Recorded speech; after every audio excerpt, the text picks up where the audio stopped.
Yes. And with that, banner 18 is ours. Woo! Welcome in to Hold My Banner. Travis Thomas here with the walking, talking, triple-double producer extraordinaire, Ante Campbell. How are you doing, champion? Champion, I'm excited, man. We finally did it. Woo! Hey, this is unbelievable. Congrats to all of us. I mean, we are all the champions, my friend. Tay, it feels so good. By the way, numbers don't lie, right?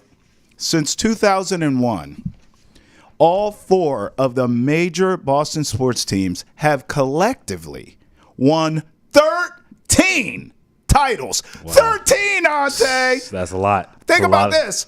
Celtics championship window wide open. Yep. Patriots have the quarterback of the future. Bruins are close. Red Sox are hot right now. Yep. Hey, we got all the business, baby. We win them all. 2025. Boston's back on top, baby. Anything is possible. We did it. That's the Tatum joint. We did it. Well, this is how you start a show right here, huh, Ante? Yeah, for sure. For sure. All right, we'll bring Ante back, of course. We're not going to play any games today. We're just going to come back and bask in our championship glow. So thank you, my friend. And obviously, we're going to start with what set the Celtics apart. We've talked about it on this show time and time and time again. Team. We over me, right? I mean, it hasn't looked this way in a long time. We're used to seeing some alpha put the team on his back and carry him to a title. Even with the Nuggets championship, Jokic was their best player, repeat MVP, the guy. Doesn't want to be the face of the league. Doesn't necessarily always embrace the spotlight like we want our stars to embrace the spotlight. But in the end, even at times they needed a bucket, they'd go to Jokic. And then, oh, by the way, Jamal Murray was over there. He could get you a bucket in the clutch as well. But everyone knew it was Jokic's team. Joker, he's the guy. He's the alpha. This team, it vacillated. Jaylen Brown, is it Jason Tatum? Is it the media tried to create a rift between these two guys? But in the end, Brad Stevens was the genius. He said, you know what? Let me take some pressure off these two. Let me go get them some winners, some guys who can get buckets, some guys who can help alleviate some of this pressure from Tatum or Brown for being the man, for being the alpha. Let's create, I don't know, call me crazy, a team atmosphere. And Joe Mazzulla is the perfect coach to bring it all together. And here we are, banner number 18. Now, we'll talk later. Is this the first of many with this group? We have time to get into that. But for now, let's hear from your NBA Finals MVP, Jaylen Brown, on the journey that was. A year ago against Miami, you sort of lost a series that was played this way. This was a gritty, tough series, less three-point shots and all the offensive glory. Can you talk about the difference and why you guys were built and ready for this run as opposed to a year ago? I think we learned. I think we learned from all our mistakes, all of our adversity.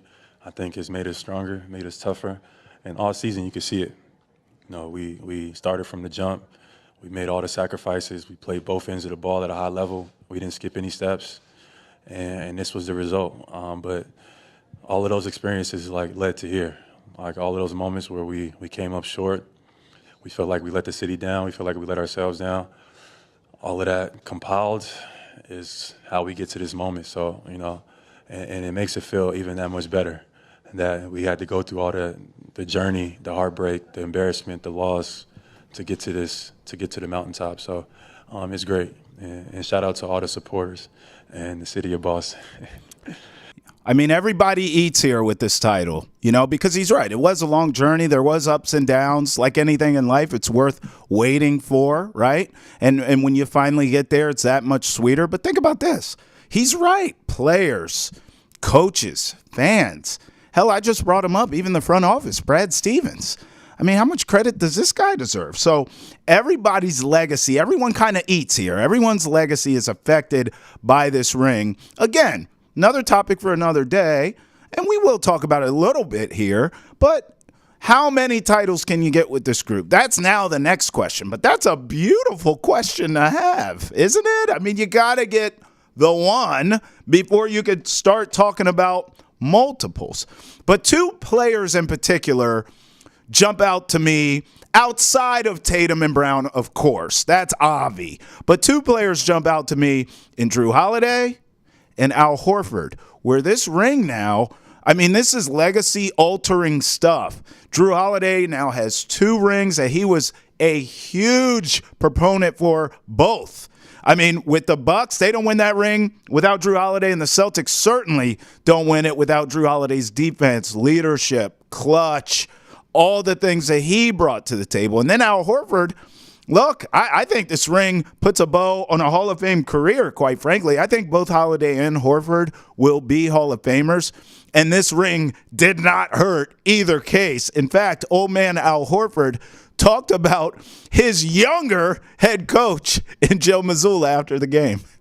How did Joe impact this group and help take you to the next level? And then what did he show you kind of getting through the difficulty of how last season ended and then coming back probably a better coach? Yeah, no question. You know, we all know Joe was thrown into the fire last year, and I felt like he did the best he could. But I just think this year everything was different when we came in for workouts before training camp. He really, I felt like, put a sprint on everything, how he wanted it to be, how he wanted us to work, how he wanted us to carry ourselves, how determined he wanted us to be. And it started from there. That energy that he had translated to the assistant coaches, to us, to the training staff, everybody, and we just kind of follow suit. And I feel like this type of team is Joe Mazzulla ball. You know, it's defending, being gritty on offense, being able to everybody be a threat on the court at the same time. And everything that he wanted to do, he was able to accomplish. He always knew when to push the buttons. He's hard. He can be a little wacky sometimes, but that's what we appreciate about him. He truly cares about us, and he cares about what it means to be a Celtic. Yeah, it was almost as if Joe Mazzulla sort of took some of the arrows for this team. I mean, listen, there was tons of times, even when they were winning during the regular season, where all of us, I was certainly guilty of it, and I just called it how I saw it. I wasn't attacking anyone personally, but all of us in the media and many fans were critical of this team, especially losing to sort of punching down the competition, losing to lesser teams many times at home. And it felt like Joe Mazzulla took a lot of those arrows, not only in the criticism, but he embraced it. He would sit up there at the podium and he would say, this is on me, we're going to fix it, blah, blah, blah, blah. And then this team, you know, I compared them to all those championship Spurs team where it's just boring. I mean, personality-wise, this team's a wet blanket.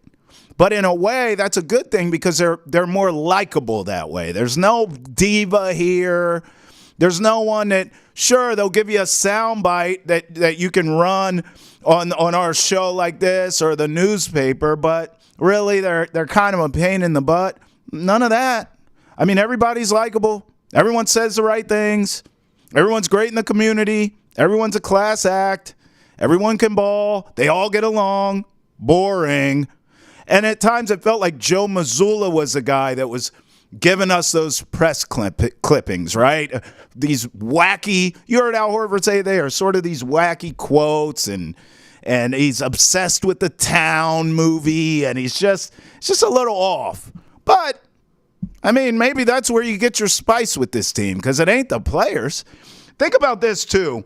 Even this ring sort of changes the oft-injured Kristaps Porzingis' legacy. I mean, you can't say he's not injury-prone. That's clearly still the case.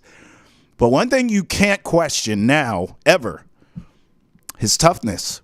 Played hurt, played through it. Got hurt in the postseason. We thought, oh, here we go. This is why you don't get a guy like this. He's going to be done. Came back, was effective. I could argue he was the star of game 1 in these finals. Then he gets hurt in the finals. We all throw our arms. Porzingis hurt again. We talked about it on this show. Reports where he was finito. He's not going to play in the NBA Finals. Gutted it out. Didn't need him in Game 4. Game 5, he played significant minutes. Clearly wasn't healthy, and he helped you win. You can never now question his toughness. That's what this ring does for Porzingis. How about Jason Tatum? All the pressure in the world. Now, Jaylen Brown's performance allowed that pressure to be alleviated in not 1 finals, but 2. The finals they lost to the Warriors, Jaylen Brown balled out. He looked like the man. Finals here, obviously against the Mavs, he gets the MVP. But Tatum still had that pressure, right? Well, in Game 5, he saved his best game for last.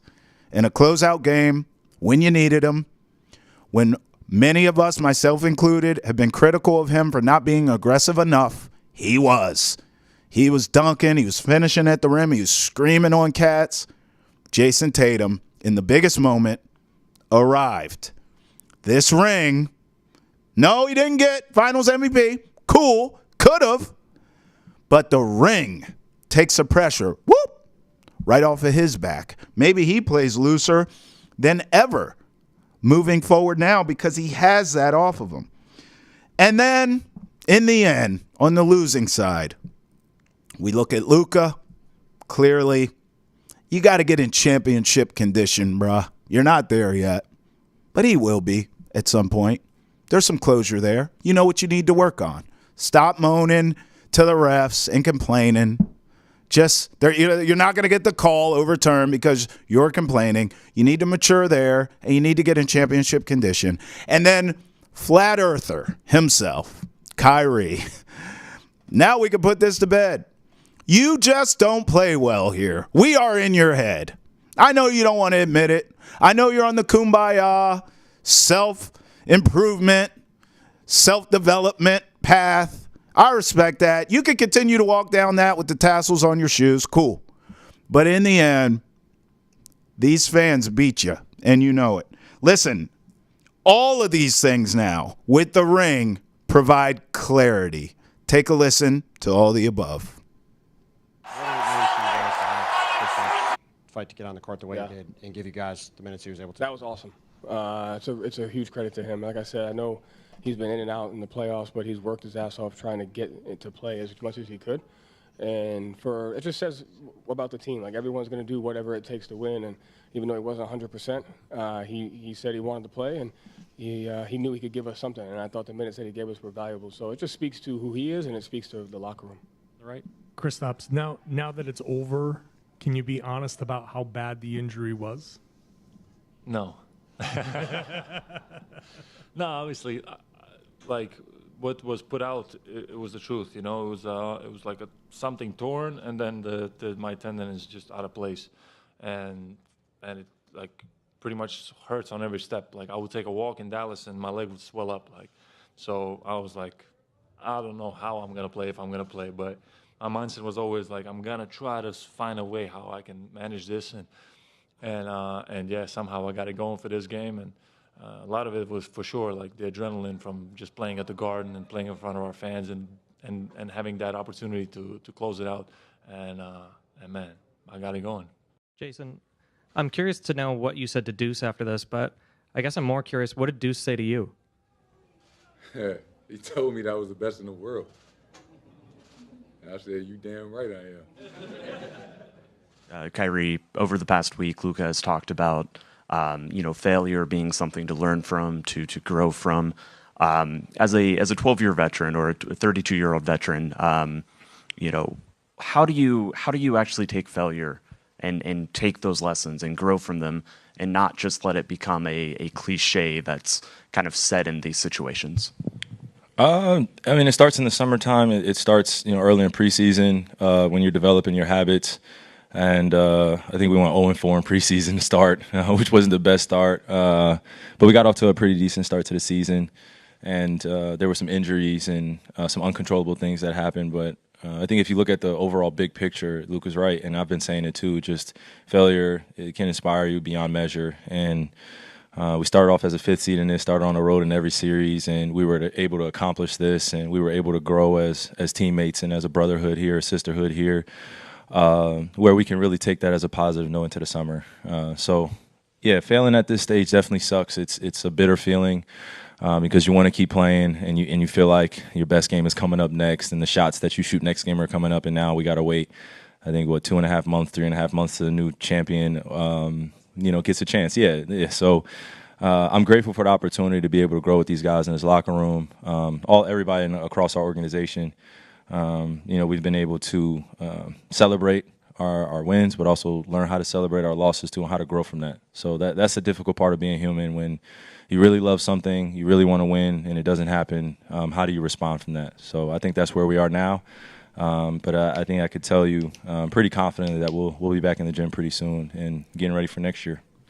Championship window is wide open for these Celtics. Wide open. If you look at the NBA right now, it's increasingly more European as well. What do they preach? Skill over will, team-centric basketball, more so than the ISO star, give me the ball, get out of the way. Celtics are literally built for that right now. They are literally built for that style of basketball that we're seeing come into the game more and more. We're seeing the European stars taking over the league. This is the style in which they play. During these finals, they were telling us stories about how Luka was pretty much playing against pros from 14 up. That's the style they play. So I think the Celtics are in a unique position here to possibly win more than one ring. We will see. But my goodness, at least, finally, they got the one. Banner 18. I always said it's loading. Banner 18 is here. Congratulations to all of us. All right, let's bring in Ante Campbell back. As you know, Tay, this is our first championship together here in this city. I hope it's the first of many, my friend. But I am fired up for our first championship together here in the city of champions. Yeah, I got my Celtics down. Oh! I don't know. I never thought I'd be waving one Come of these on, boys around, you know what I'm saying? But, I'm so excited for the Celtics. Honestly, I was kind of tired of hearing about how Jaylen Brown and Jason Tatum aren't good, honestly. And they finally have shut up that narrative for now. And Jesus Christ, man, did it take a lot for them to get there, man. People might say this championship was easy, blah, blah, blah, whatever. But 16-3. I know. The only other Celtics team that's had a better record had Larry Bird. Wow. Throughout the whole entire season. So you got to clap it up to this team for getting it done. And then we've talked about it before. Shout out to Brad Stevens for really completing this group. Obviously, Ainge started out the building process for this team. Yes. But getting Drew Holiday, who, for pennies really, and getting Porzingis and draft picks on top of that just for Marcus Smart is some of the most incredible moves. Shout out to him. He's going to end up being a legend here in Boston. He already probably is. He already is. Yeah, for sure. Well said, my friend. Hey, for more Celtics championship coverage, check out Boston Has Entered the Chat.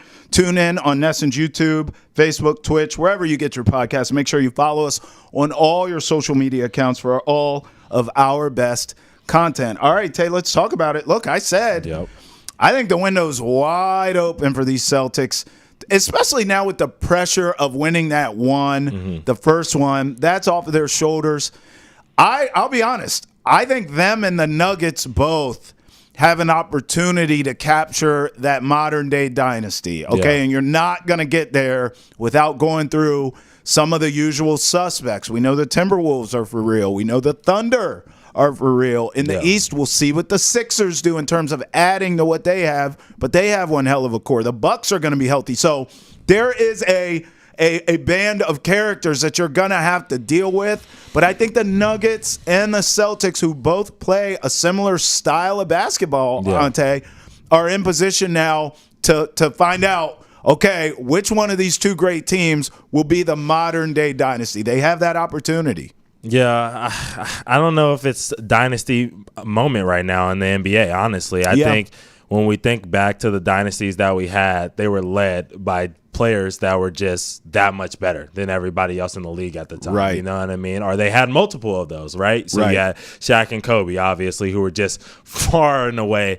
better than everybody else in the league. I think there's a lot of parallel in the league right now. Sure. There's a lot of guys who are really good. These guys are all great, but there's not that one guy or two guys that really separate themselves far in between in the pack. And I think we look at the MVP race and we look at the guys who we consider to be the best in the world, right? Yeah. You had Kawhi, in 20 in 20 or 19, excuse me, when he was on the Raptors, excuse me. He was considered the best player in the world. Then LeBron got it back in 20 when they won, you know what I mean? And then you had some years with Giannis, who was considered to be the best player, Jokic considered to be the best player. And, you know, I don't know who everybody considers now. It's probably still Jokic or Embiid or whatever you have it. But, you know, it keeps changing from year to year to year. And I think that's going to continue to change throughout the course of this next couple of years of the NBA. And so I think this Celtics team gets an opportunity to win another one, and I think they will. But I don't think we're going to see any back-to-backs in the next couple of years. I don't think we're going to see any three-peats, any 3 and 5 years kind of situation like the Warriors. I think that era, for now at least, is done. Well, listen, you may be right, but I tell you what, I'm looking here as you were talking. I pulled this up because even if we don't get the dominance per se from one team, I think it's fair to say we could be staring at a Cavs-Warriors situation now, 2.0. The Nuggets playing the role of the Western Conference team, obviously, and then the Celtics playing the role of the Cavs, in the sense that for 4 straight years, Ante, from 2015 until that 2019 that you're talking about when the Raptors broke through, we got Cleveland and Golden State in the finals. I mean, so we could be looking here at potentially a Celtic-Nugget matchup. I thought we were going to get it this year, to be honest with you. We damn near got close. But I just think in the end, whether it's the Nuggets or whoever's, I still have a lot of faith that in the East, the Celtics will be the creme de la creme. There is no move, no one specific move that can be made this offseason. Even if Philly gets a Paul George. Where I feel like, okay, now we got some trouble. Now you need health. But even if we talk about this run that the Celtics went on in the East, if you have Jimmy Butler, you're not winning that series. If you have Tyrese Halliburton, you're not winning that series. If Donovan Mitchell stays healthy, yes, he's going to put up numbers, but you're not winning that series. And so, I still think they're going to be the top dog, maybe even better now, with, again, that pressure off of them for winning a title now that they have at least one. How about out west with the Mavericks? I said this in the open. I just think at this point, Ante, Luka has to have a real come to Jesus heart to heart with himself, like man in the mirror style. And just be like, am I, not any outside noise, am I, Luka, in the best shape possible? If he's honest with himself, we can all see the answer's no. Okay, so this offseason, if I were him, I would really dial in. Diet, workouts, work on his game, the whole 9. And then I would tell my ownership group, my front office, get us a little bit more. I know the cap and all that. Get us what you can. Let's go for it. Be aggressive this offseason. Get us another guy. I'm sure Kyrie wants to make amends for how he played in Boston. I'm willing to say, if I'm the Mavs, I just want to run it back. Give me an in-shape Luka that can last longer duration-wise. And then give me Kyrie. I like where he's at mentally now. Maybe that's sustainable. Maybe he'll stay in this pocket. We know he's wishy-washy. But if I can get an in-shape Luka, remaining focused Kyrie, and then a little bit more help from the others, I run it back if I'm the Mavericks. Yeah, I'm with you. I'm pretty much on the running back train, but I looked at 2 contracts that I didn't really like when I went through their roster. right. And that's just the honest truth. We have Kid on Monday night saying that their team is young. Yeah. So I want to keep them young. There's 2 32-year-olds that I'm looking at. Okay. Hardaway and Maxi Kleber. Yeah. We got to get them out of they got to go. I don't like their contracts. They're making $11+ million a year. They're 32 years old. I think they're kind of on the back half of their career as role players. We saw Maxey wasn't really himself in this series, obviously coming back from that shoulder injury, and I hope that he can be better next year. But, dude, I want somebody who's young, fast, and athletic that matches the rest of the team, and these 2 dudes don't. So I look at these contracts as we go into free agency, all right? Isaiah Joe, who's an unrestricted free agent, played for the OKC Thunder, shot 41% from 3. They need a guy who's going to come in and give them instant offense. He shoots the ball, and he shoots it well. He's going to do it often. That can really replace Hardaway. Another guy that I would look to replace Hardaway is DeAnthony Melton, who's with the 76ers right now, also an unrestricted free agent, shoots the ball at a high clip as well, and really gives you a lot on defense, and he can play a little pseudo guard, all right? Now, as we look to replace Kleber, we need some bigs, right? Some power forwards who are young and athletic. Patrick Williams from the Chicago Bulls.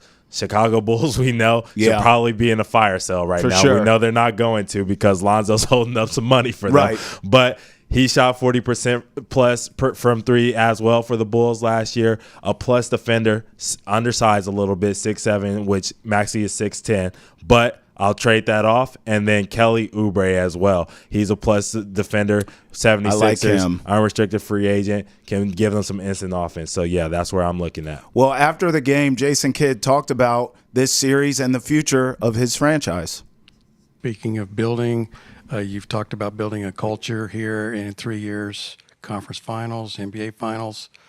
What would you say kind of the biggest, the most important pillars that you feel like you have put in so far? Yeah, I think that's a very good point. You know, first year we lose to Golden State, who becomes the world champs, and then we lose this year to the world champs in the Boston Celtics. So not a bad run in 2 out of 3 years. And so in between those 2 years, we get D-Live and some, we get trades that makes the team better. So a lot of positive things.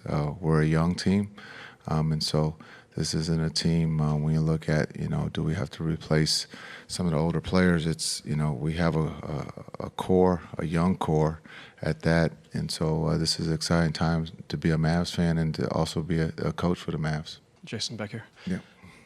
You touched on a couple of these things, but obviously you're a pretty young team and built around a 25-year-old star. You've got guys who just arrived, as you mentioned, a few months ago. At a time like this, I know hard to look forward, but is the next step in growth, is it just, youth maturing? Is it just all these guys having more time together? Are there specific things that just maybe need to be added? Like what's the next evolution of this team? Or is it some of it just evolution within? Yeah, I think it's just time. Being able to go through it to get to know each other a little bit better on the court and off the court. And so I think it's the more time that these guys are around each other, the better they're going to be next year. Again, 5 months without a training camp. This season started in Abu Dhabi, and it's been going on for a long time.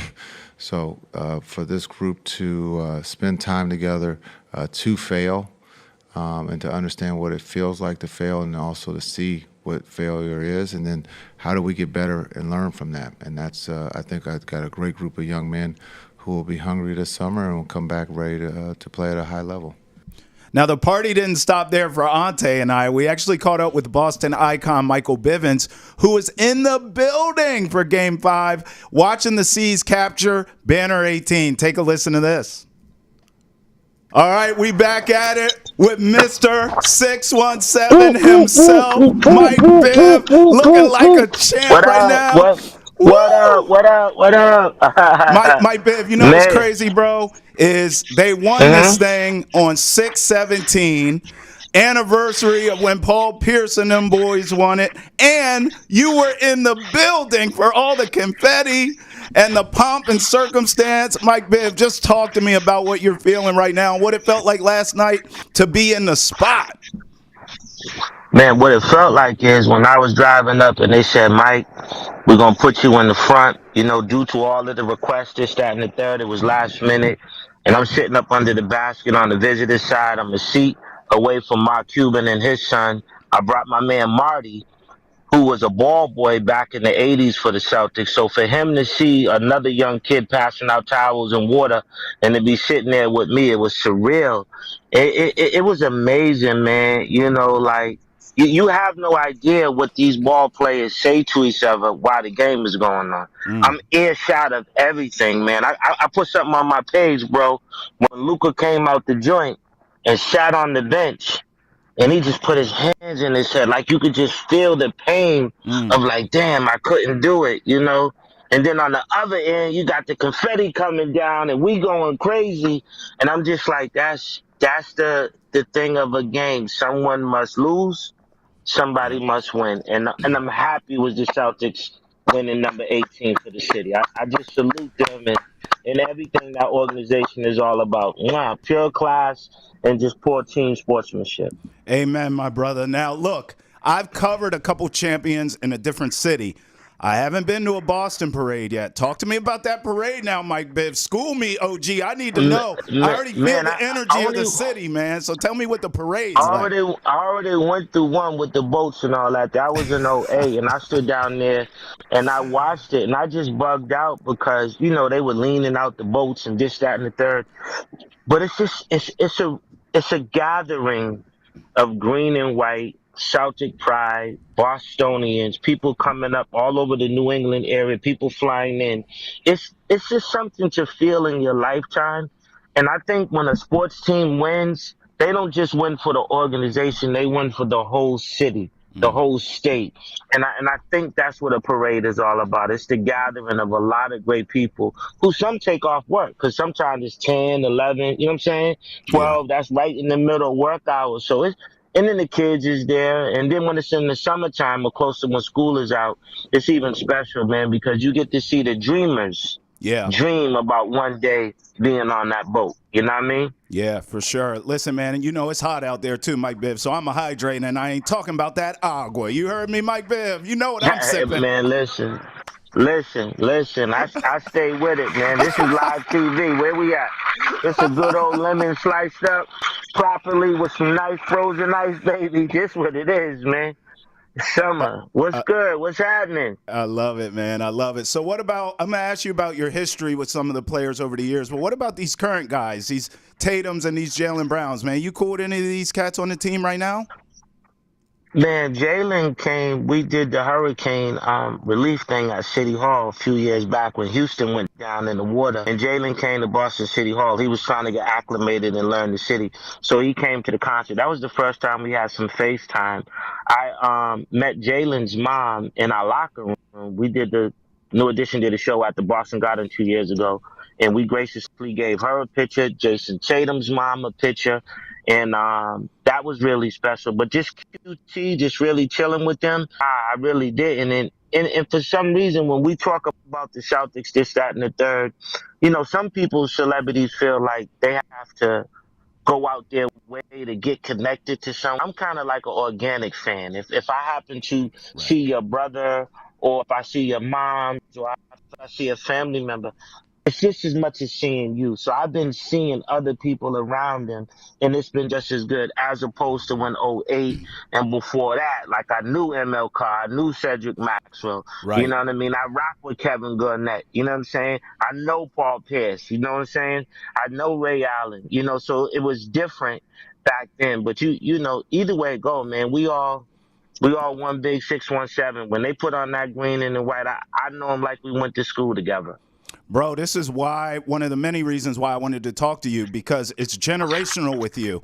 We're talking about the new team that you were partying for the other night, winning the title, but also you're tight with the '08 team. And then, Mike Biv, I can only imagine growing up here, bro, watching all the great basketball you watch with Larry Bird and them boys, man. Like, it's generational for you, Celtic pride. Can you share some of the childhood Celtic memories that you have? Because you're not new to this winning thing. You true to this. Yeah, well, when I was little, I was fortunate enough to go to Roxbury Boys Club. And then one of the nights they had a hot shot night where the kids would shoot at the foul line, shoot on the side of the foul line, shoot down by the basket, make a layup. And I participated during halftime. That was really my first time touching the parquet. And my mom was there. They got us 2 tickets. That was incredible because we had on these Celtics Boys Club t-shirts and we played out there and you were in competition with other kids. So you kind of got that dreamer's feel to be on the parquet. And then ML and Nate Archibald, they would always come to the boys club. I was rocking, and we had 2 ball boys out of the boys club work for the Celtics. So we would always hear the stories, and I became really close friend with the trainer of the Celtics, who they don't talk a lot about. His name is Ray Melchiori. That was my buddy. And the first person I met at the Red Hour back basketball camp was Red himself. Wow. He gave me a 10-minute conversation about basketball, and he introduced me to Dave Collins, this, that, and the third, when he was wearing Latigra sneakers. And Red was my man. As cool as he is with the cigar, he's even cooler in a 10-minute conversation. Wow, bro, that's legit history that you were a part of, man. That's incredible. That is incredible. Yes, man. Yeah, Wow. and it was it was either Mansfield, where their summer thing is, or Marshfield. You know, you could do the double check, but a few years back when I'm 11, 12, the Celtics ran that basketball camp in Mansfield or Marshfield. It was like about an hour ride from Roxbury. So it was a big experience being that far from home and out there for a week with other kids, and they were so personable. You know, you just love them. You know what I mean? You love the Celtics organization. Now, look, I know you're a humble dude. It's one of the reasons all of us are fans of yours. But I need you to talk that talk right now because I know you play ball. Specifically, I know you as a point guard. I need the scouting report on Mike Biv. I need to know what kind of hooper we was talking about because I know you was handling that thing like a yo-yo. Listen, man, I'm going to walk you through this real easy. The first person that I ever fell in love with the Rock, his name was Gus the Wizard Williams. 1978, played for the Supersonics, Seattle Supersonics. The next person I fell in love with was Tiny Archibald. After Tiny Archibald, I started moving into a little bit of Kenny Anderson, a little bit of Rod Strickland. I fell in love with a hometown street ball legend, Greg Smooth Simpson. And then I got the opportunity to play alongside Rayford Austin in street ball when I was still in the music business. And I played against a kid named Booger out of Brooklyn in the movie Soul in the Hole. So to me, and Jamal Tinsley, I had Booger on my left, Jamal Tinsley from Iowa State on my right, playing with the Brooklyn Kenny Kings. For me, I think when I was little, I had the mentality to be flashy, right? To score, but to dish and distribute. And because I really didn't have a jump shot, you know, that was my little Achilles heel, working on a jump shot. But I started getting better as I got older. But in terms of a threat, you know, when you at the park or you in the gym, everyone's got their family and their girlfriends. I'm your worst nightmare if we playing ball. I'm your worst nightmare. Because I'm going to tell you something. Any true point guard, check me out. Any true point guard's going to do this.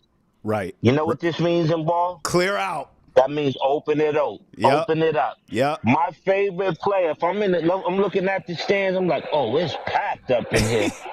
Word up. There go that lesson plane. What up, baby? There go that lesson plane. Right? Check it out. I'm like, open it up. And from that point on, I turned that rock into the most craziest yo-yo.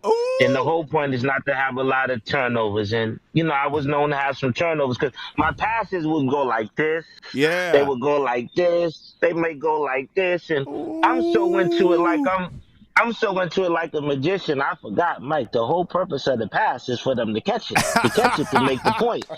You know, so, you know, I got yelled at a lot, but I was entertaining getting yelled at. I had people follow me because I entertained them. But the coaches, they was, yo, I don't need that right now. Yeah. I'm like, yes, you do. We in the park. You need this right now. You was a performer. It was crazy.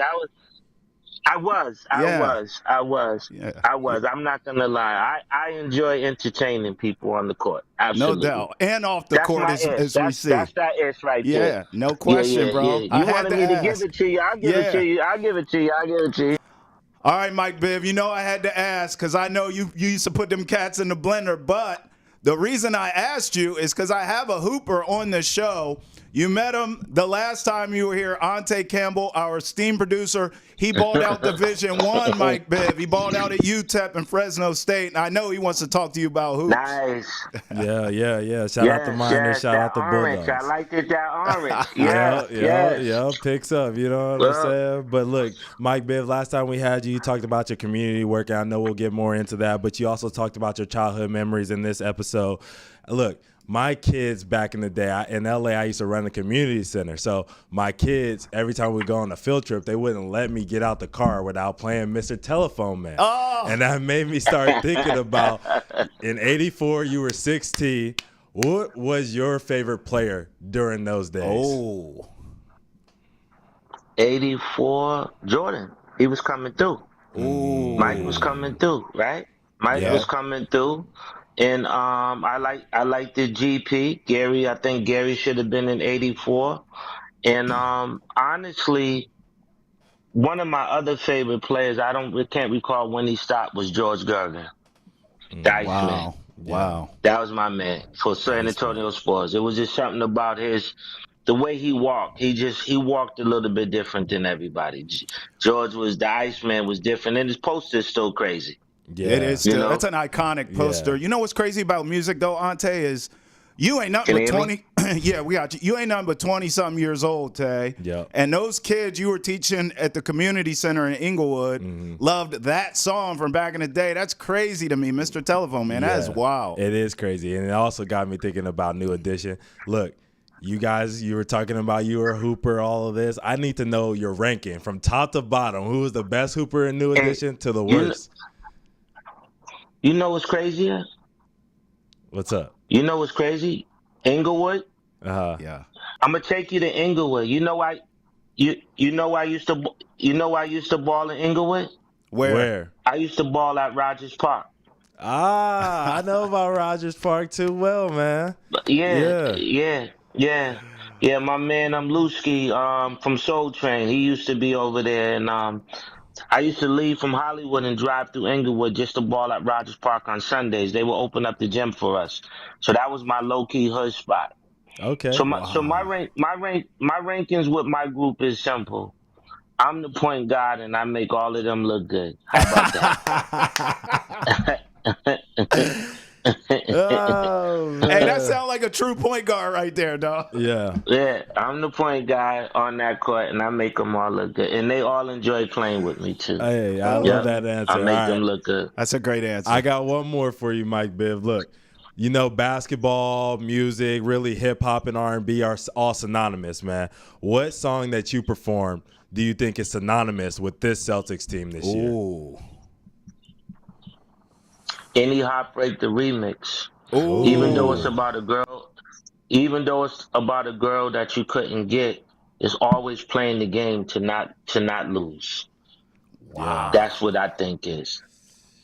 And the rhythm of that chicka chicka chicka bang sound like something playing in the garden. Damn. You know, it's got that funky, make you want to be in the layup line and look nice, and you know, but it's just something about winning, playing ball to not lose is just as scary as having someone that you can't have. You know, you have to work. You have to work hard to get her, just like you got to work hard to get the Larry O'Brien. Man, Ante, you see how deep he is in two answers. He gave you a point guard answer, and then he gave you an artist answer. Yep. I mean, that's incredible stuff. Versatile, right there. man. That was a deep answer, man. No Appreciate doubt, that man. one. Real rap. Hey, Mike Biv, my man represents Inglewood well, too, man. He got a lot of love for Boston, too, man. We appreciate you, Tay. Yep. And that's what. Hey, listen, we played at Inglewood High, too, where Paul is from. We got down, man. There's footage online in 1984. We were playing against the Inglewood High School All-Stars in their green and white. How about that one? They wore green and white at Inglewood High. Sure did. Wow. Sure did. New addition, some kids playing against some high schoolers, and they beat us by 30, but it was fun. It was fun. Because, you know, we still show them we could ball. Bro, your life is a movie. Your life's a movie. I would say you need a movie, but you have a movie, so I can't even go there with you, bro. Let me ask you this. but bro, I do want to do a movie. Oh, I do want to do a movie. All right. Because I think the movie will make it more cinematic. I think the documentary gave you wisdom. The movie's going to give you the cinematic flavor. So you can see the barbershop, you can see the clothes, you can see the car ride, you can see me talking to my friends. Yeah. You know what I mean? Like you can see the interaction of, like, you know, when I wake up, when I go down, this, that, and the third. So yo, we're gonna put that out there, baby. We're gonna put that out there. I like we're that. Gonna definitely put that out there. We're gonna manifest that, and that soundtrack to that movie will be crazy too, bro. I like that idea. Congratulations, everybody, on Banner 18, and we'll see you next time on Hold My Banner, where we celebrate it again. Peace.